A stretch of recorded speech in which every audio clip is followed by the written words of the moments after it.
महायुतीचे उमेदवार उद्या जे घोषित होतील. मगाशीच थोड्या वेळापूर्वी आदरणीय CM साहेबांचा माझा फोन झाला आणि तुमची सगळ्यांची उमेदवारी ठरली असताना काम सुरू ठेवा एवढेच आम्हाला एवढ्या सूचना त्यांनी दिल्या. खरं तर गेले 2-3 दिवस तुम्ही मुंबईत तळ ठोकून होतात. काय नेमकी चर्चा त्या ठिकाणी होती? काय नेमकं CM साहेब सांगतात? नाही, मी 2 दिवसापूर्वीच मुंबईहून आलो आणि ज्यावेळी मी मुंबईमध्ये होतो त्यावेळी माध्यमातून ज्या वेगवेगळ्या बातम्या येत होत्या त्याच्या संदर्भातली चर्चा करण्यासाठी मी CM साहेबांच्याकडे गेलो. जसा मी गेलो होतो तसेच अनेक खासदारसुद्धा त्यांच्याकडे आले होते. त्यांना मतदारसंघातली सगळी वस्तुस्थिती समजावून सांगितली. त्यानंतर मतदारसंघातल्या सर्व प्रमुख नेत्यांना त्यांनी दुसऱ्या दिवशी मुंबईत बोलवून घेतलं. त्यामध्ये या जिल्ह्याचे पालकमंत्री हसन मुश्रीफ साहेब, राज्यसभेचे खासदार मुन्ना माडिक साहेब, आमदार प्रकाश आंबेडकर, माजी आमदार चंद्रदीप नरके, आमदार राजेश पाटील, क्षीरसागर साहेब, या सगळ्या नेत्यांशी त्यांनी कोल्हापूर मतदारसंघावर चर्चा केली. माझ्याच नव्हे तर पलीकडच्या हातकलणे मतदारसंघासुद्धा चर्चा केली. काय तुम्ही अजूनही पालकत्वाची वाट पाहताय? 95,000पेक्षा अधिकच्या कुटुंबाचे आयुष्य आनंदाने भरले आहे. आजच कॉल करा आणि मिळवा फर्टिलिटी ट्रीटमेंटवर सूट आणि सर्वांना द्या आनंदाची बातमी. आणि या मतदारसंघातली परिस्थिती, या मतदारसंघामध्ये कशी रणनीती असावी या संदर्भातली चर्चा केली. आणि दुसऱ्या दिवशी ते उमेदवारीची घोषणा करणार होते म्हणून मी मुंबईमध्ये थांबलो होतो. पण त्यानंतर ह्या सगळ्या चर्चा दिल्लीत गेल्या आणि दिल्लीत गेल्यानंतर उशीर होते म्हटल्यावर मी 2 दिवसापूर्वी कोल्हापुरात आलो. माझ्या ज्या पद्धतीनं महिनाभर काम करत होतो ते पद्धतीचं काम पुन्हा माझं सुरू झालं. आजच माननीय मुख्यमंत्री महोदयांचा फोन मगाशी एक अर्ध्या तासापूर्वी मला आला आणि नेमकं प्रचाराचं काय काय नियोजन चालू आहे, आदरणीय पालकमंत्री साहेबांनी त्यामध्ये सहभाग घेतला आहे का नाही, मुन्ना माडिक साहेबांचा सहभाग त्यामध्ये आहे का नाही, आणि मग आणि कोणाला काय सांगावं लागेल अशा पद्धतीच्या चर्चा माझ्यावर केल्या आणि प्रचाराचा जोर धरा अशा पद्धतीचा सूचना मला त्यांनी दिल्या. एकूणच मग महायुतीकडून संजय मंडलिक यांच्या उमेदवारीची फक्त औपचारिकता बाकी आहे म्हणायचं? निश्चितपणानं औपचारिकताच बाकी आहे असं मी म्हणेन. कारण घोषणा फक्त काही संजय मंडलिकाची एकट्याची व्हायची राहिलेली नाही.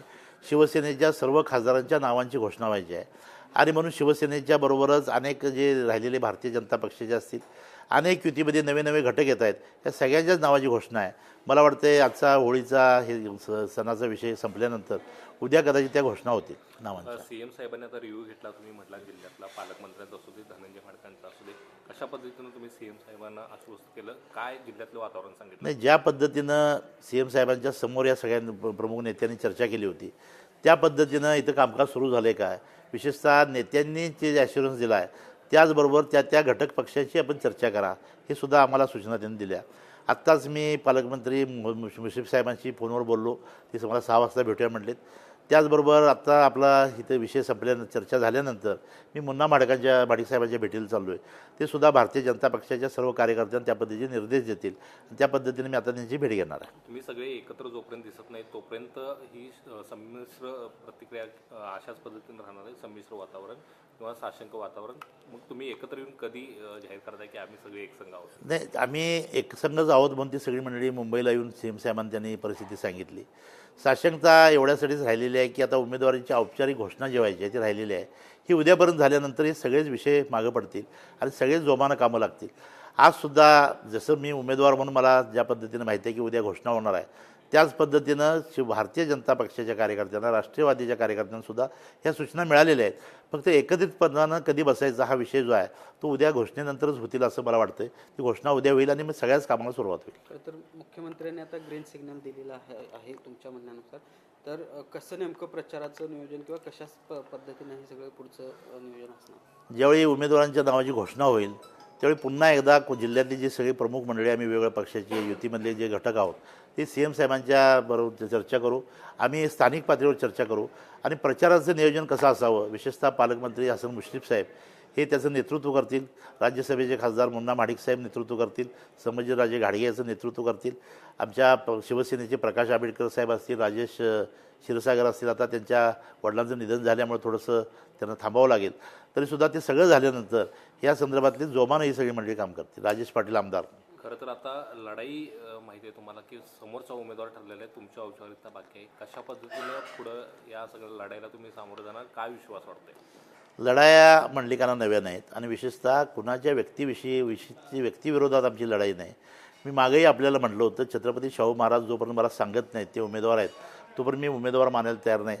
कालच माझी राजेश क्षीरसागरांच्या वडिलांचं निधन झालं, तिथं माझी महाराजांची भेट झाली. पण महाराज साहेब मला अजून तुम्ही सांगितलं नाही तुम्ही उभारणार आहात.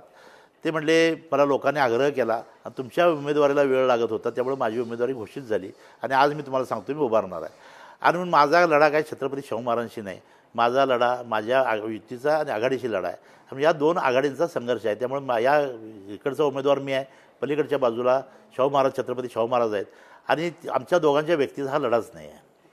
खरं तर मुख्यमंत्र्यांनी तुमच्या उमेदवारीला ग्रीन सिग्नल दिला आहे ही जागा शिवसेनेच्याच ताब्याकडे राहावी असा मुख्यमंत्र्यांचा देखील आग्रह होता की हिंदू हृदय सम्राट बाळासाहेब ठाकरेंचं देखील स्वप्न होतं.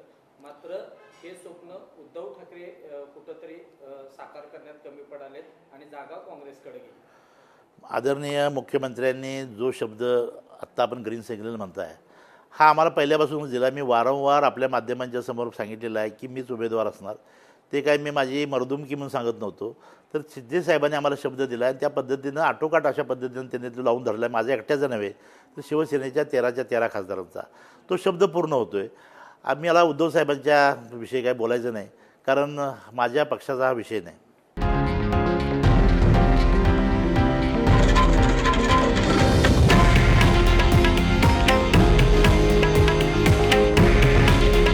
हे आहे देशातील नंबर 1 न्यूज नेटवर्क आणि आपण पाहत आहात TV9 मराठी. काळजी तुमची, हित महाराष्ट्राचं.